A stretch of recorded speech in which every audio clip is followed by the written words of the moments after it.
느헤미야 2장 4절에서 9절. 왕이 내게 이르시되 그러면 내가 무엇을 원하느냐 하시기로 내가 곧 하늘의 하나님께 묵도하고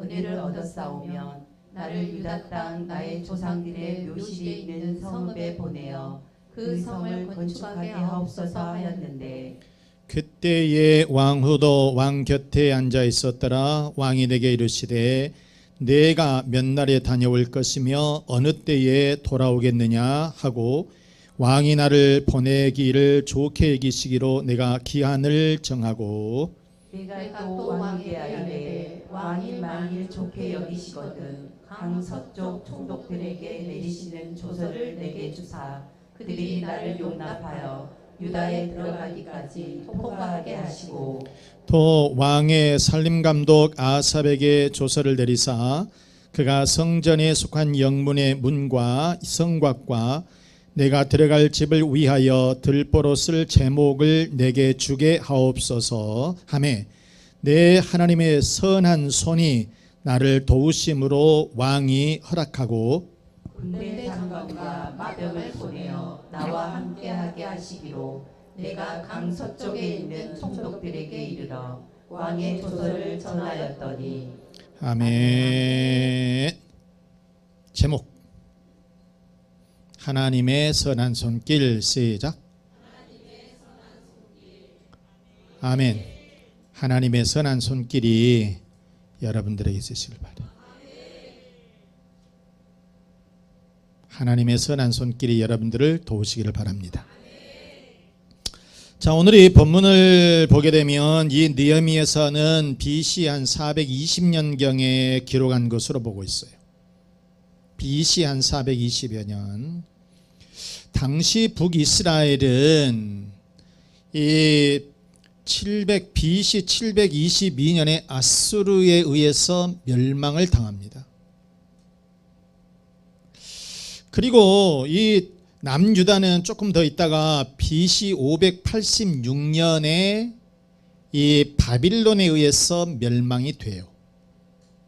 그러니까 북쪽 이스라엘, 남쪽 유다가 이제 다 외세의 침략을 받아서 다 멸망해 버리는 거예요. 이스라엘의 주권이 없어져 버렸다는 것이죠. 그리고 이 남유다를 멸망시켰던 이 바빌론은 결국 페르시아에 의해서 또 멸망됩니다. 자, 오늘 이 본문은 바로 이 페르시아, 바빌론을 멸망시켰던 이 페르시아 제국, 페르시아의 아닥사스다 왕 제20년에 있었던 그런 일이에요. 그러니까 BC 한 445년 예루살렘이 멸망한 지 한 140년쯤 지난 때입니다. 당시에 이 느헤미야는 오늘 이 본문에 이 느헤미야 선지자가 나오게 되는데 이 느헤미야는 페르시아자, 다시 얘기합니다. 이 느헤미야는 유대 사람이에요. 유대 사람인데 지금 페르시아에서 살고 있어요. 페르시아에서 살고 있는데 이 페르시아에서 그냥 농부로 사는 것이 아니라 굉장히 높은 관직을 갖고 있어요. 자, 그런데 자기 형제 하나니를 통해서 예루살렘의 근황을 듣고 있어요. 예루살렘의 상황을, 이 근황을 듣게 되었을 때에 자기가 내가 여기에서 편히 먹고 살고 있어서는 안 되겠다. 내가 높은 관직 가지고 있으니까 여기서 잘 먹고 잘 살아서는 안 되겠다 싶어가지고 그가 예루살렘으로 돌아갑니다. 예루살렘으로 돌아가요. 근데 먼저 이 느헤미야가 누구냐, 무슨 뜻이냐? 느헤미야는 여호와께서 위로하신다, 그런 뜻이에요. 한번 시작. 여호와께서 위로하신다, 그 말이에요. 여호와께서 위로하신다, 그런 뜻인데 이 느헤미야는 포로로 끌려온 그러면서 이 페르시아 제국의 아닥사스단 왕 밑에서 굉장히 높은 관직을 갖고 있었는데, 그런데 자기 때의 포로로 끌려온 것은 아니고 할아버지 때의 포로 끌려왔어요. 그러니까 포로 3세예요 지금. 그런데 이 느헤미야가 이 페르시아 왕에서 어떤 높은 관직을 가지고 있었냐면 술관원이라고 얘기를 하고 있어요. 우리가 생각할 때 술관원이 무슨 높은 관직이냐고, 술 따르는 사람인가? 여러분, 술 따르는 사람이 아니에요. 술관원이라고 하는 사람은 어떤 사람이냐면, 옛날에는 이 술에다가 무슨 약 같은 거 타버리면 죽지요. 술을 많이 이렇게 왕들이 이렇게 먹게 되니까. 그래서 이런 이 술에 대해서 이 왕의 이런 주류를 관장을 하고요. 그러면서 경호 업무를 담당을 해요. 그냥 술이란 다른 정도가 아니라 경호 담당, 그러면서 비서 업무까지 해요. 그러니까 오늘날로 얘기한다면 비서관이면서 경호관이라는 거예요. 여러분, 대통령의 비서관 하게 되면, 그리고 경호관 하게 되면 굉장히 높아요.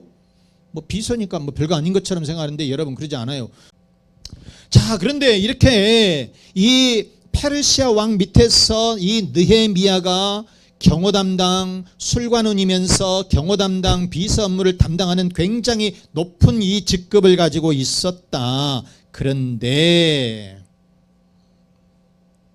이렇게 어찌 보면 이 느헤미야가 어찌 보면 이민족이에요. 이방인이란 말이에요. 그럼에도 불구하고 이 페르시아 제국의 높은 관직을 가지고 있었던 것은 누가 도왔기 때문이다? 하나님의 힘이었다. 하나님의 힘이었다. 하나님의 힘이었다. 다시 말해서 순전히 하나님의 은총이었다, 그 말이에요.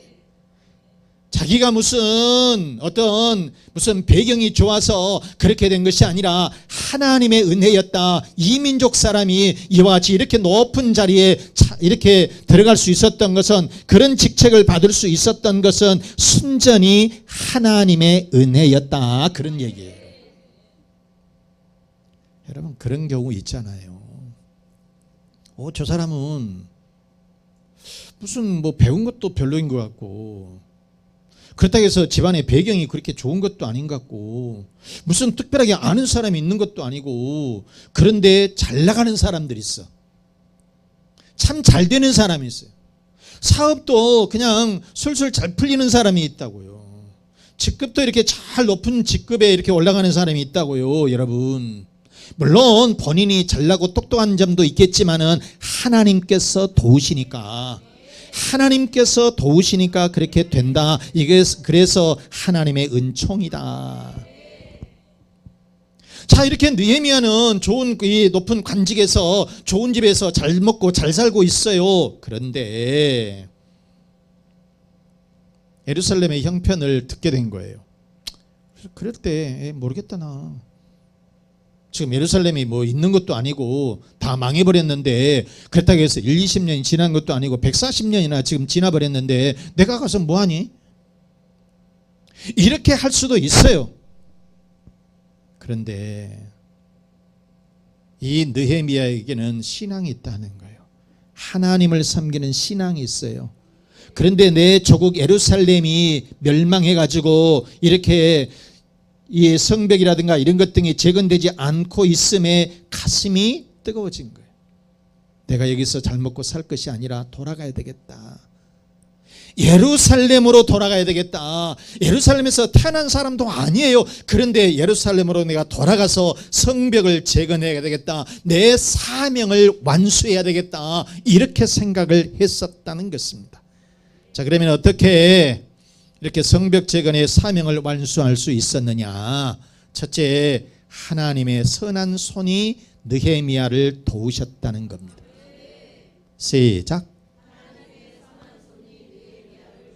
하나님의 선한 손이 느헤미야를 도우셨다. 8절 말씀에 또 왕의 살림감독 아삽에게 조서를 내리사 그가 성전에 속한 영문의 문과 성곽과 내가 들어갈 집을 위하여 들보로 쓸 제목을 내게 주게 하옵소서 하매, 지금 이 느헤미야가 왕에게 여러 가지 요청을 합니다.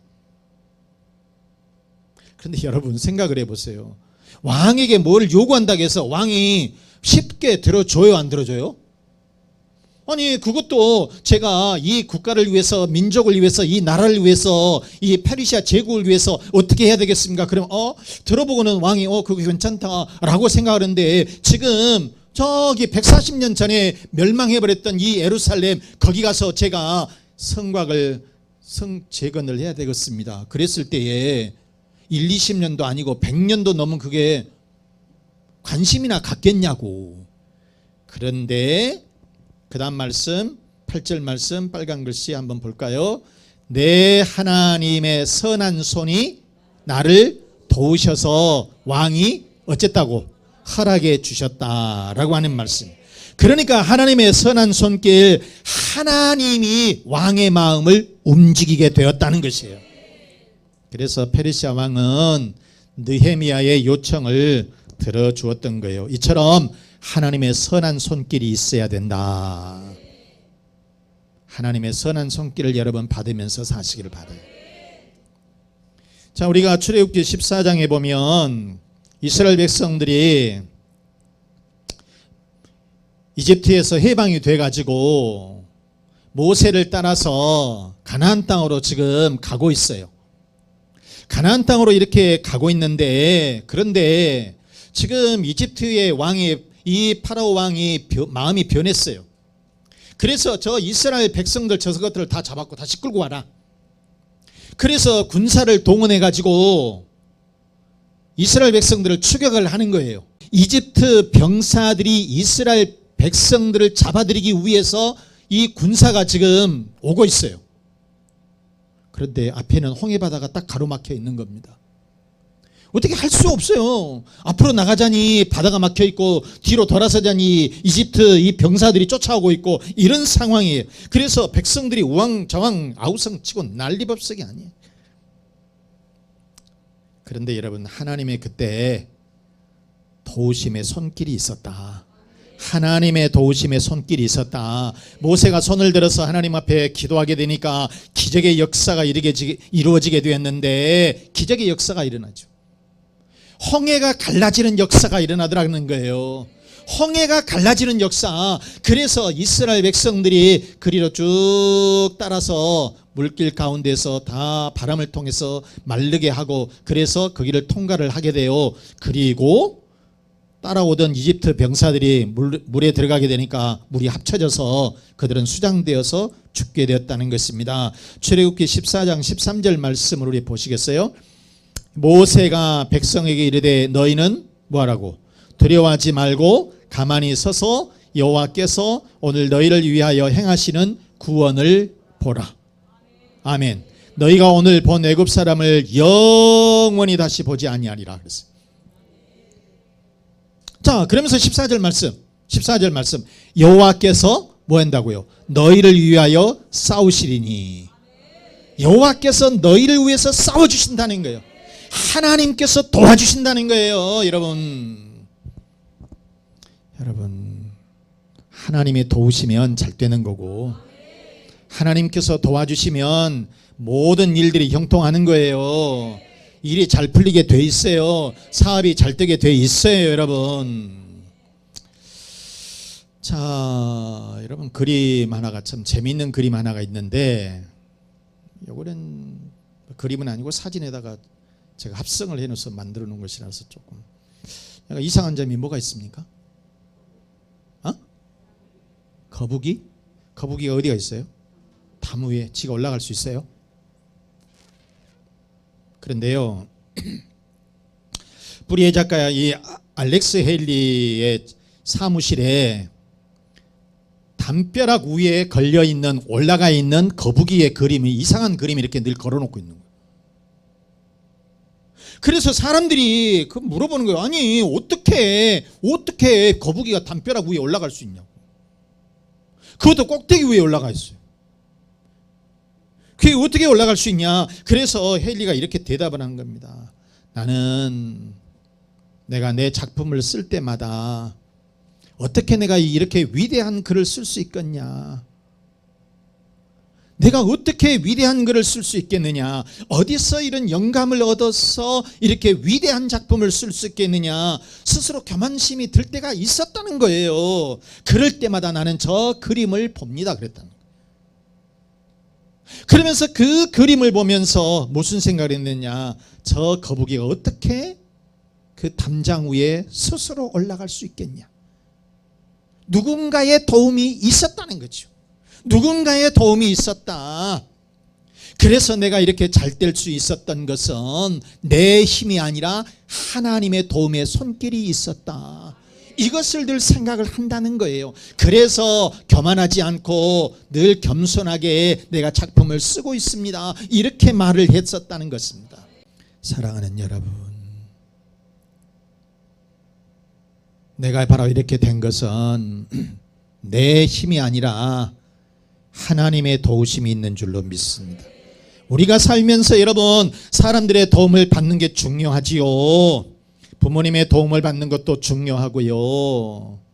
스승의 도움을 받는 것도 중요하고, 아는 사람의 도움을 받는 것도 중요하고, 회사에서 대표의 이러한 도움을 받는 것도, 또 정치인의 도움을 받는 것도 중요합니다. 다 큰 힘이 돼요. 그러나 가장 큰 도움은 하나님의 도움의 손길이 있어야 될 줄로 믿습니다.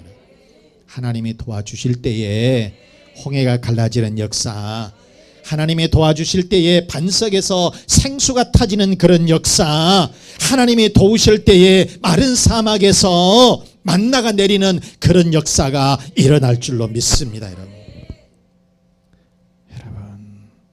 100년 이상이나 방치되었던 그 성벽 재건이 누구의 힘으로 되었느냐?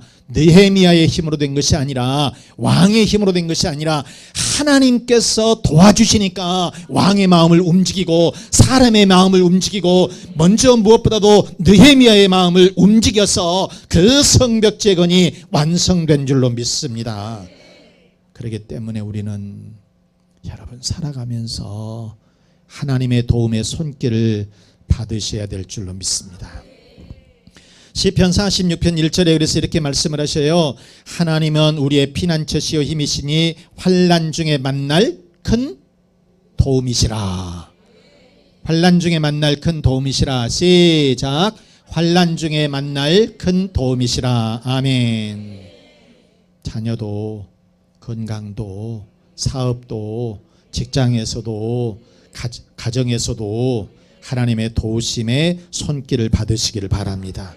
하나님의 도우심의 손길을 받으실 때에 범사가 잘 될 줄로 믿습니다. 하나님의 선한 손길, 하나님의 그 선한 손길을 항상 여러분들은 늘 받으시면서 승리하는 삶, 범사가 형통하는 삶, 하나님의 축복의 삶이 되시기를 바랍니다. 자, 또 두 번째, 느헤미야는 어떻게 사명을 완수할 수 있었느냐? 두 번째 보니까 주위에 느헤미야를 돕는 사람들이 있었다는 거예요. 느헤미야를 돕는 사람들이, 주위에 느헤미야를 돕는 사람들이 막 생기더라는 것이. 느헤미야를 돕는 사람들이 생겨.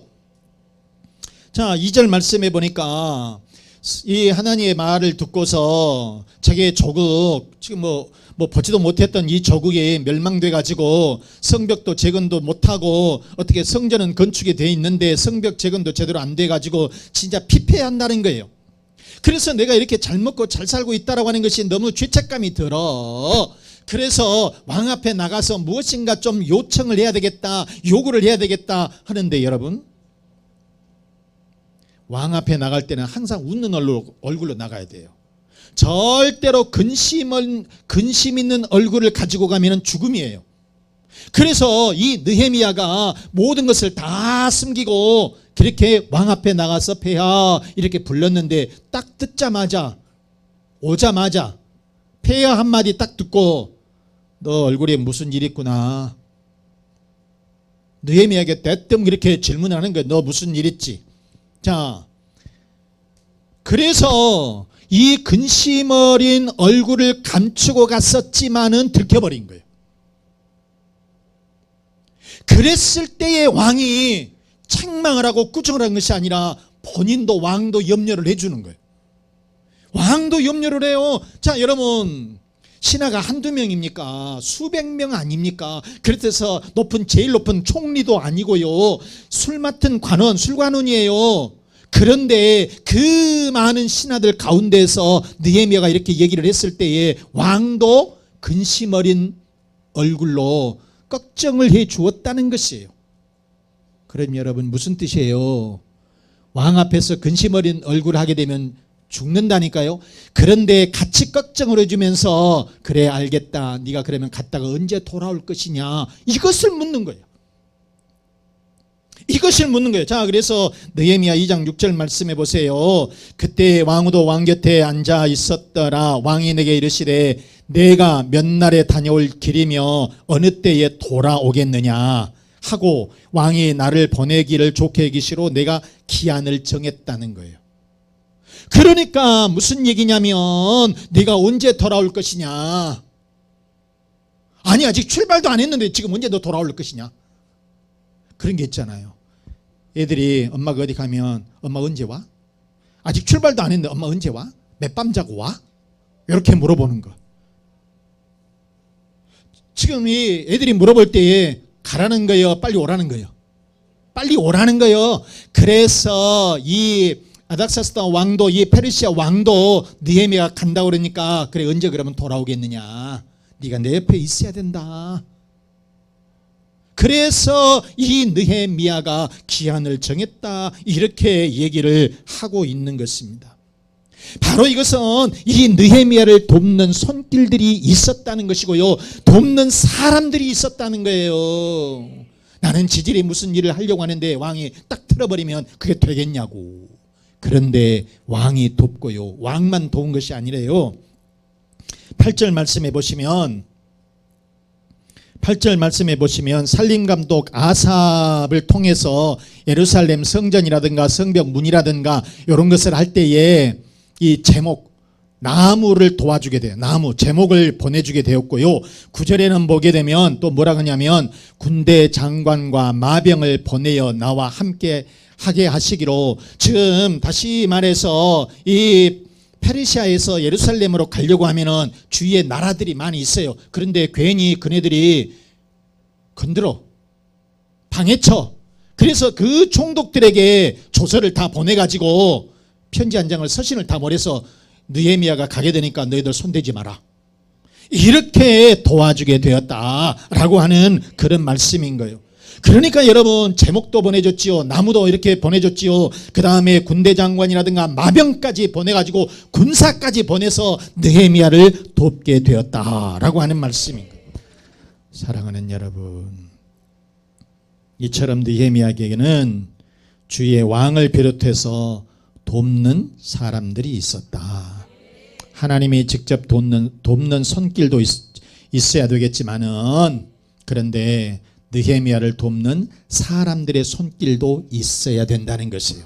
우리들이 살아가면서 하나님의 도우심도 있어야 되겠지만은 우리를 돕는 옆에 주위의 사람들도 있어야 된다, 그런 말씀인 거예요.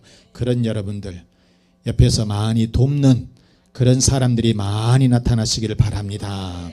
자, 그러면 우리는 어떻게 해야 되느냐? 셋째, 우리는 은혜를 입어야 된다는 거예요. 시작. 우리는 은혜를 입어야 한다. 은혜를 입어야 돼. 은혜를 입어야 돼요. 5절 말씀해 보세요. 왕에게 이르되 왕이 만일 좋게 여기시고 종이 왕의 목전에서 은혜를 얻었사오면 나를 유다 땅 나의 조상들의 묘실에 있는 성읍에 보내어 그 성을 건축하게 하옵소서. 그런데 여러분, 우리가 살면서 하나님의 은혜도 입어야 되고, 하나님의 은혜도 입어야 되고, 사람들의 은혜도 입어야 된다는 거예요. 사람들의 은혜도 우리가 입어야 된다. 여러분, 그래요. 그래서 이 느헤미야는 하나님의 돕는 손길이 있었어요. 하나님의 은혜를 입었어요. 왕의 은혜를 입었어요. 그리고 살림 감독 아삽이나 군대 장관이나 심지어는 군사들까지 수많은 사람들에게 은혜를 입은 줄로 믿습니다. 말씀 마치겠습니다. 사랑하는 우리 교우 여러분, 우리들이 충성하고 봉사하고 헌신, 신앙생활 잘해서 하나님의 은혜를 입으시기를 바랍니다. 그리고 사람들에게도 은혜를 입어야 될 줄로 믿습니다.